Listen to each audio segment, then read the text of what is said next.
Briar Rose by Jacob and Wilhelm Grimm.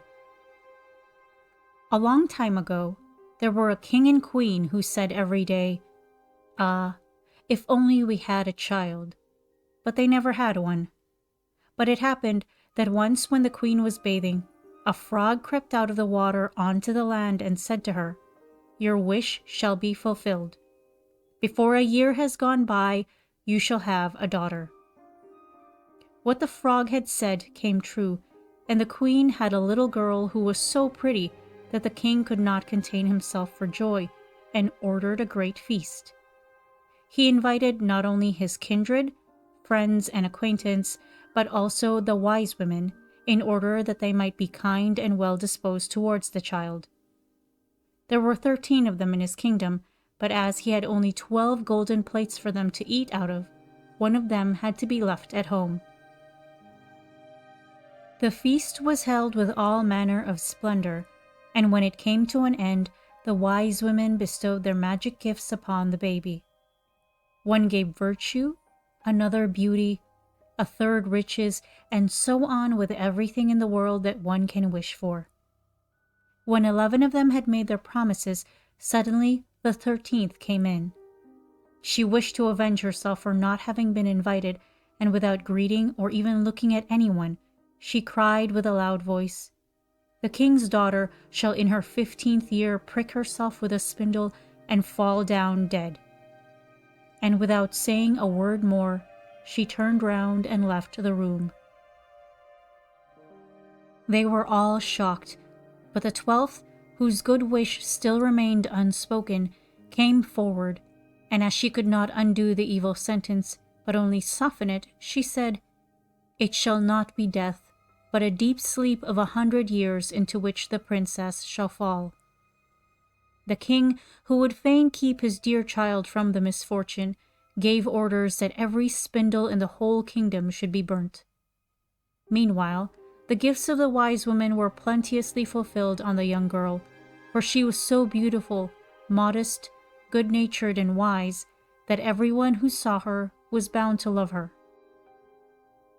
It happened that on the very day when she was 15 years old, the king and queen were not at home, and the maiden was left in the palace quite alone. So she went round into all sorts of places, looked into rooms and bedchambers just as she liked, and at last came to an old tower. She climbed up the narrow, winding staircase and reached a little door. A rusty key was in the lock, and when she turned it, the door sprang open, and there in a little room sat an old woman with a spindle, busily spinning her flax. "Good day, old dame," said the king's daughter. "What are you doing there?" "I am spinning," said the old woman, and nodded her head. "What sort of thing is that rattles round so merrily?" said the girl, and she took the spindle and wanted to spin too. But scarcely had she touched the spindle when the magic decree was fulfilled, and she pricked her finger with it. And in the very moment when she felt the prick, she fell down upon the bed that stood there, and lay in a deep sleep. And this sleep extended over the whole palace. The king and queen, who had just come home and had entered the great hall, began to go to sleep, and the whole of the court with them.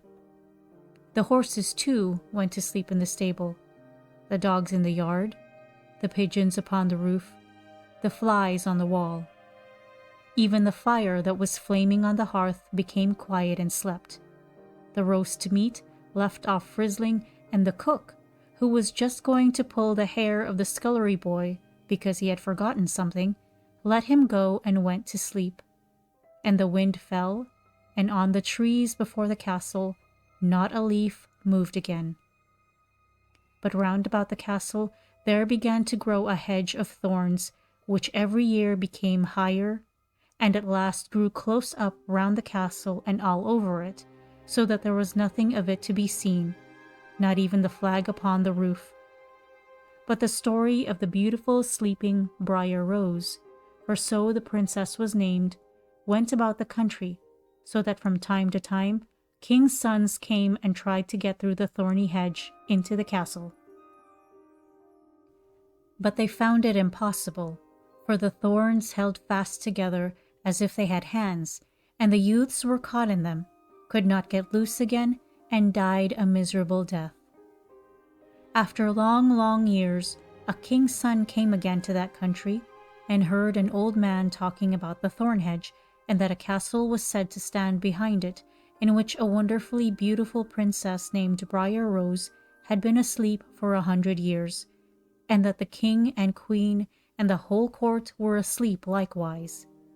He had heard too from his grandfather that many kings' sons had already come and had tried to get through the thorny hedge, but they had remained sticking fast to it and had died a pitiful death. Then the youth said, "I am not afraid. I will go and see the beautiful Briar Rose." The good old man might dissuade him as he would, but he did not listen to his words. But by this time, the 100 years had just passed, and the day had come when Briar Rose was to awake again. When the king's son came near to the thorn hedge, it was nothing but large and beautiful flowers which parted from each other of their own accord and let him pass unhurt. Then they closed again behind him like a hedge. In the castle yard he saw the horses and the spotted hounds lying asleep. On the roof sat the pigeons with their heads under their wings, and when he entered the house, the flies were asleep upon the wall. The cook in the kitchen was still holding out his hands to seize the boy, and the maid was sitting by the black hen which she was going to pluck. He went on farther, and in the great hall he saw the whole of the court lying asleep, and up by the throne lay the king and queen. Then he went on still farther, and all was so quiet that a breath could be heard. And at last he came to the tower and opened the door into the little room where Briar Rose was sleeping. There she lay, so beautiful that he could not turn his eyes away, and he stooped down and gave her a kiss. But as soon as he kissed her, Briar Rose opened her eyes and awoke, and looked at him quite sweetly. Then they went down together, and the king awoke, and the queen, and the whole court, and looked at each other in great astonishment. And the horses in the courtyard stood up and shook themselves. The hounds jumped up and wagged their tails.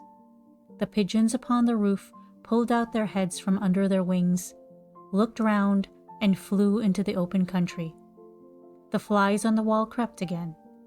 The fire in the kitchen burned up and flickered and cooked the meat.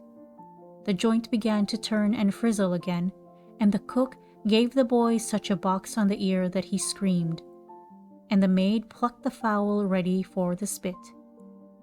And then the marriage of the king's son with Briar Rose was celebrated with all splendor, and they lived contented to the end of their days.